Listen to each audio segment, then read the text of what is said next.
Assalamualaikum warahmatullahi wabarakatuh. Saya Tubandria Herawati, dosen jurusan akuntansi Fakultas Ekonomi dan Bisnis Universitas Brawijaya. Kali ini saya akan menjelaskan materi akuntansi keuangan menengah 1 dengan judul Kerangka Konseptual Pelaporan Keuangan.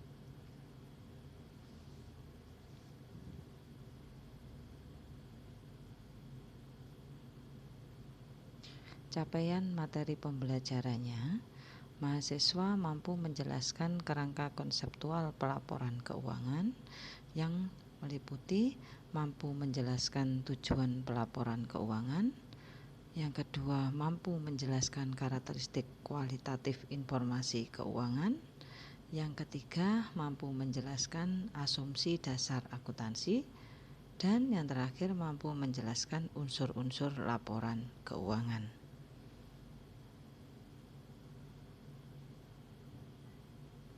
Overview kerangka konseptual pelaporan keuangan ada 3 tingkat. Tingkat yang pertama menjelaskan tentang tujuan pelaporan keuangan. Tingkat yang kedua menjelaskan karakteristik kualitatif dan elemen laporan keuangan.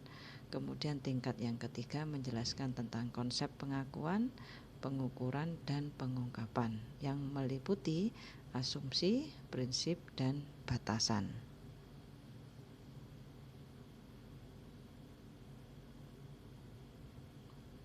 Tujuan pelaporan keuangan ada 3 pendapat menurut KKPK dan menurut KISO dan menurut PSAK. Menurut KKPK yaitu menyediakan informasi keuangan kepada entitas pelapor, termasuk di sini adalah investor, pemberi pinjaman, dan kreditor. KISO juga sama, dia juga menjelaskan tujuannya dari pelaporan keuangan adalah untuk entitas pelapor, untuk investor saat ini, pemberi pinjaman, dan kreditor. Nah, keterbatasan laporan keuangan yang pertama adalah laporan keuangan bertujuan umum tidak didesain untuk menunjukkan nilai entitas pelapor, tetapi menyediakan informasi untuk membantu pengguna dalam mengestimasi nilai entitas pelapor. Yang kedua, entitas pelapor tidak menyediakan informasi secara langsung kepada pengguna tertentu. Investor, pemberi pinjaman, dan kreditor merupakan pengguna utama dari laporan keuangan ini. Karakteristik kualitatif merupakan informasi keuangan yang berguna untuk mengidentifikasi jenis informasi yang sangat berguna untuk investor, pemberi pinjaman, kreditor dalam membuat keputusan ekonomis.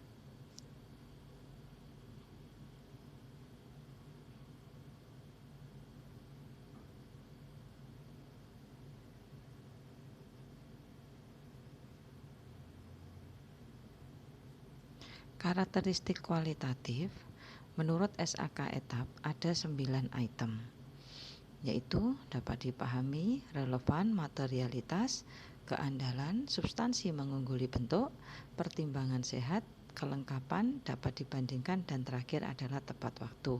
Sedangkan KKPK ada 2 hal, yaitu fundamental qualities dan enhancing qualities. Di sini fundamental terbagi menjadi 2, yaitu relevan dan representasi tepat. Karakteristik kualitatif menurut PSAK dapat dijelaskan apa artinya dapat dipahami, yaitu mudah untuk dipahami pengguna. Sedangkan relevan, informasi yang dibutuhkan pengguna untuk pengambilan keputusan. Materialitas, kelalaian untuk menyantumkan atau kesalahan menyerat informasi dapat mempengaruhi keputusan pengguna berdasarkan laporan keuangan. Dan handal, artinya bebas dari kesalahan yang bersifat material dan bias. Penyajiannya harus jujur dan wajar. Substansi mengungguli bentuk, artinya bahwa transaksi, peristiwa, dan kondisi lain dicatat sesuai dengan substansi dan realita ekonomi. Pertimbangan yang sehat itu mengandung unsur kehati-hatian. Sedang lengkapan, yaitu informasi tersebut harus lengkap Dapat dibandingkan artinya dapat dibandingkan antar entitas maupun antar periode. Tepat waktu, penyediaan informasi keuangan dan harus tepat waktu untuk pengambilan keputusan. Nah, karakteristik kualitatif menurut KKPK, relevan artinya mampu membuat perbedaan dalam keputusan yang diambil oleh pengguna apabila mempunyai sifat nilai prediktif, nilai konfirmatori, dan materialitas.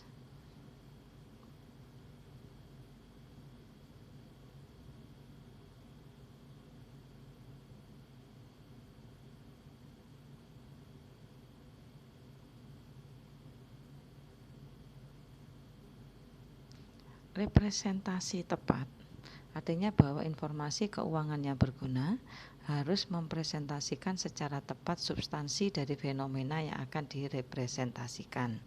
3 karakteristik representasi yang tepat yaitu lengkap, netral, dan bebas dari kesalahan.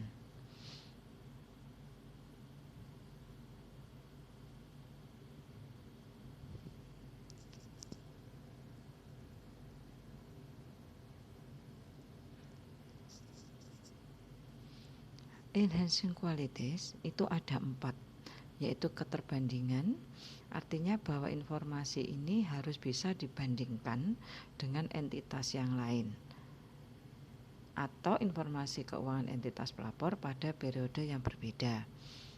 Yang kedua adalah keterverifikasian, yaitu meyakinkan pengguna bahwa informasi mempresentasikan fenomena ekonomik secara tepat sebagaimana mestinya. Ketepatan waktu, artinya bahwa informasi bagi pengguna tepat waktu. Aset menurut KKPK yaitu adalah sumber daya ekonomi yang dikendalikan oleh entitas akibat dari peristiwa masa lalu. Sedangkan PSAK etap maupun GESO yaitu sumber daya yang dikuasai entitas akibat dari peristiwa yang lalu. Sedangkan GESO sama dengan etap, yaitu sumber daya yang dikuasai akibat peristiwa yang masa yang lalu.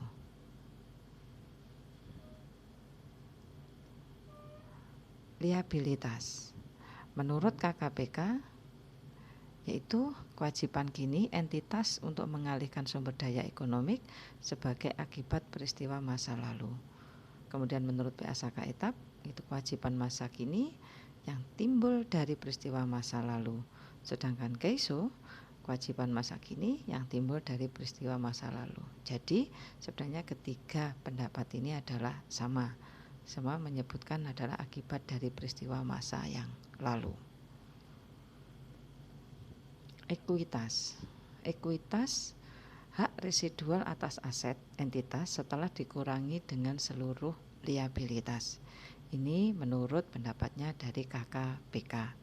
Sedangkan PSAK etap maupun GESO dua-duanya mengatakan bahwa hak residual atas aset entitas setelah dikurangi dengan semua kewajiban. Itu untuk ekuitas.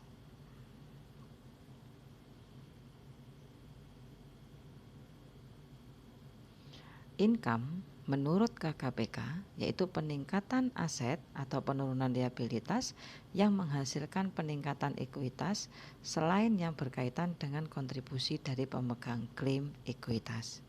Ada pendapat yang lain yaitu menurut PSAK etap dan menurut GESO. Nah, kedua pendapat ini adalah hampir sama, yaitu kenaikan manfaat ekonomi selama periode pelaporan sebagai bentuk arus masuk dari peningkatan aset, penurunan kewajiban. Kemudian beban. Beban juga didefinisikan oleh 3 pendapat ini, yaitu dari KKPK, PSAK etap maupun GESO. Yang pada intinya mereka adalah mengatakan sebagai penurunan aset atau manfaat ekonomis selama suatu periode pelaporan dalam bentuk arus kas keluar atau penurunan aset atau terjadinya kewajiban yang mengakibatkan penurunan ekuitas yang tidak terkait dengan distribusi. Asumsi dasar akuntansi menurut pendapatnya GESO itu ada 5, yaitu asumsi kelangsungan usaha, going concern, asumsi entitas ekonomi. Yang ketiga adalah asumsi unit moneter. Yang keempat adalah asumsi periode akuntansi. Dan yang kelima adalah asumsi accrual.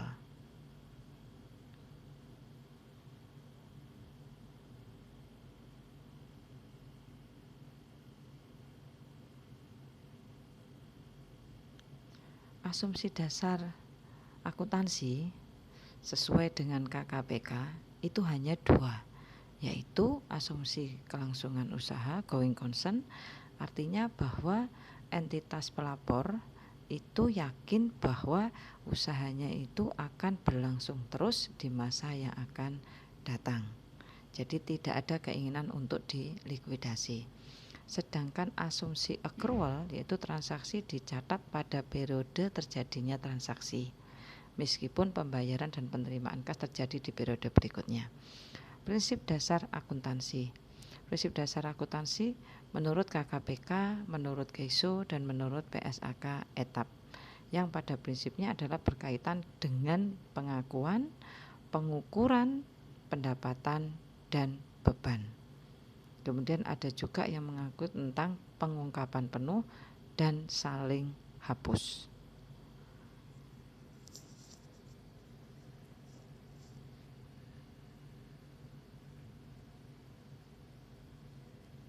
Pengakuan pendapatan menurut KEISO yaitu pendapatan diakui ketika entitas menyelesaikan kewajibannya dalam menjual produk atau memberikan jasa kepada pelanggan. Sedangkan pengakuan beban yaitu arus keluar atau penggunaan aset atau timbulnya kewajiban selama periode tertentu sebagai akibat dari pengiriman atau produksi barang atau pemberian jasa.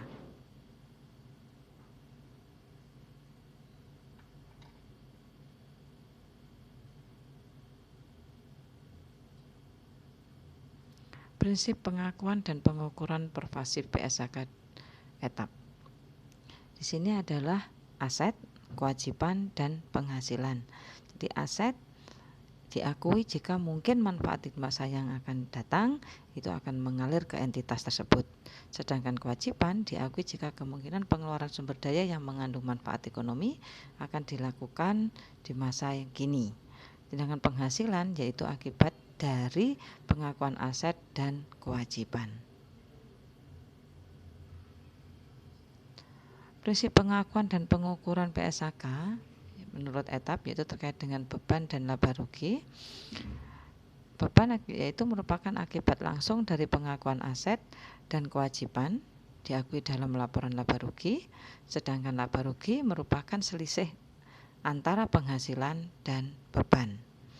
SHK ETAP tidak mengizinkan pengakuan pos-pos dalam neraca yang tidak memenuhi definisi aset dan kewajiban dengan mengabaikan apakah pos-pos tersebut merupakan hasil penerapan matching konsep. Saling hapus. Saling hapus tidak diperkenankan atas aset dengan kewajiban atau penghasilan dengan beban, kecuali disyaratkan oleh PSAK ETAP. Pengukuran nilai aset secara neto dari penilaian penyisihan bukan merupakan saling hapus. Jika aktivitas entitas yang biasa tidak termasuk membeli atau menjual aset tidak lancar, maka entitas melaporkan keuntungan dan kerugian atas pelepasan aset tersebut.